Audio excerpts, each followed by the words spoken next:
niki. Berikutnya, sependek yang saya ketahui, ada orang yang zina lalu mendatangi Nabi untuk dihukum rajam.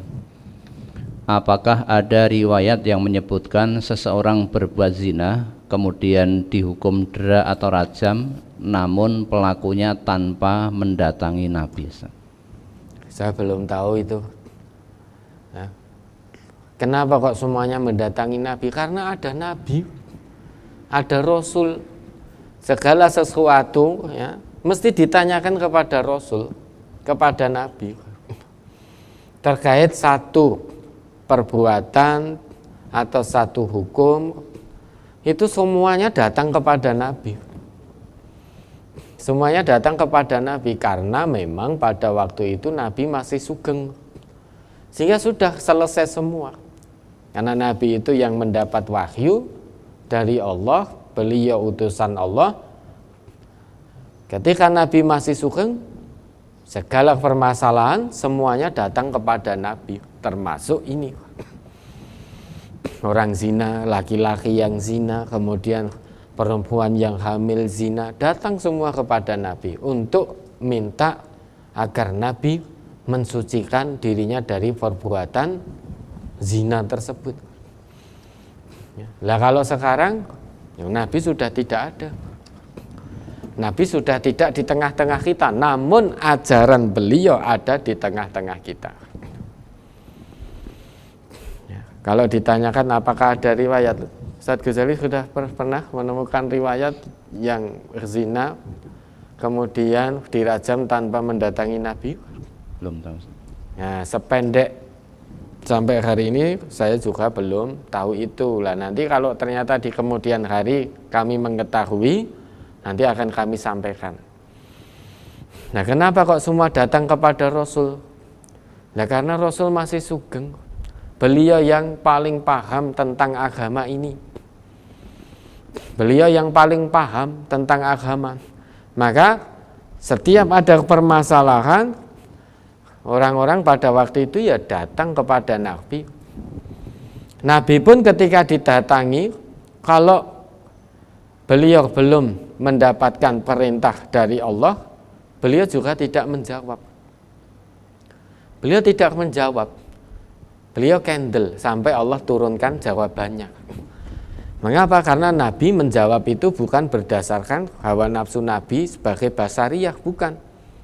Apa yang keluar dari Nabi itu merupakan wahyu. Ketetapan-ketetapan hukum yang keluar dari Nabi itu wahyu. Wa ma yantiqu 'anil hawa in huwa illa wahyu yuha. Nabi itu apapun yang beliau ucapkan itu tidak pernah dorongannya hawa nafsu, itu tidak pernah. Beda dengan kita. Satu kalimat, dua kalimat itu ternyata dorongan hawa nafsu. Dalam satu kalimat ada dorongan hawa nafsunya. Satu kata ada dorongan hawa nafsunya. Itu kita. Kalau Nabi, apapun yang keluar dari lisan beliau itu bukan berasal dari dorongan hawa nafsu, namun murni. Wa ma yantiqu 'anil hawa in huwa illa wahyu yuha. Wahyu dari Allah. Ya, wahyu dari Allah. Maka orang-orang Nabi masih sugeng ya datang kepada Nabi. Nah, kita kan delik sekarang. Kalau dulu pengen tobat betul, datang kepada Nabi. Ada Nabi menceritakan kejadiannya. Seorang ibu-ibu hamil datang kepada Nabi, mohon pada Nabi agar disucikan, dibersihkan dari dosa zinanya itu. Kemudian Nabi memanggil wali dari perempuan ini tadi, ibu tadi, untuk merawat perempuan ini baik-baik. Nanti kalau sudah melahirkan baru datang lagi kepada Nabi. Begitu melahirkan, kemudian perempuan tadi dibawa oleh walinya menghadap Nabi, kemudian dibersihkan oleh Nabi, dirajam hingga meninggal. Setelah itu Nabi menyolatkan saat melihat Nabi menyolatkan perempuan tadi, ditegur oleh Umar, ya Rasulullah, kenapa engkau menyolatkan? Padahal dia matinya dirajam karena zina. Jawab Nabi apa? Bahwa perempuan ini sudah bertobat. Tobatnya itu laukusimat baina sab'ina min ahlil Madinah. Kalau tobat perempuan ini dibagikan kepada 70 penduduk Madinah, lawasi'athum, ya begitu hadisnya, niscaya akan mencukupi.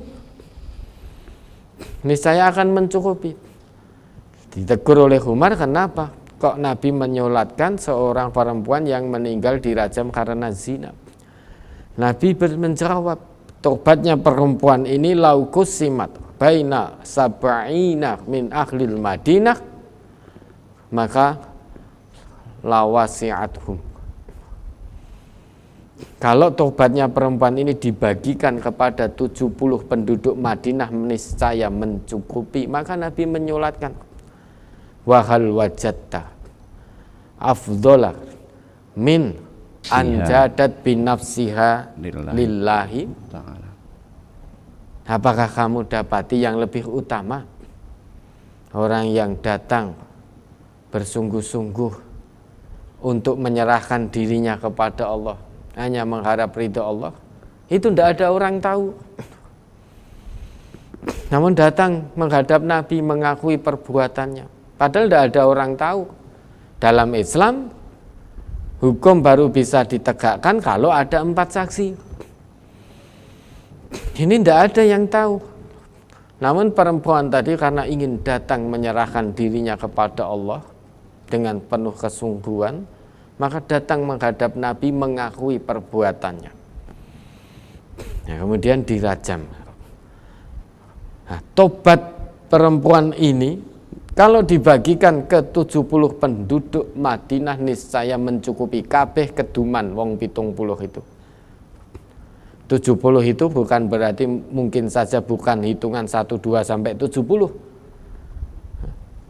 Orang Arab itu menyebut banyak itu biasanya dengan kelipatan 7, 70, 700. Bisa jadi itu menunjuk sekian banyak, karena banyaknya penduduk Madinah. Andai kata dibagi tobat perempuan tadi itu mencukupi.